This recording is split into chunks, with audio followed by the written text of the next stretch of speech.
আমি অনিমেষ আর তোমরা দেখছো অনিমেষ ক্রিয়েশন। তো আমরা এখন আছি দেবদূত সংঘ ক্লাবের কাছে। তো তোমরা দেখতেই পাচ্ছ এই মন্দিরের কাজ অনেক আগেই দুর্গার কাজ শুরু হয়ে গিয়েছিল। তো দেখো সব কাজের সব জিনিসপত্র আমরা সব রেডি করেই নিয়েছি।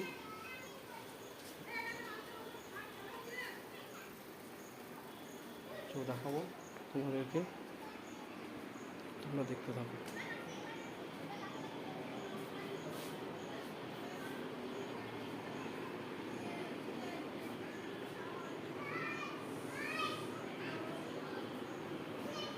একটা গণেশ আর অসুর একটা যুদ্ধ করছে, এরকম একটা ফাইট হচ্ছে এখানে। দুর্গার সাথে অসুর একটা হচ্ছে।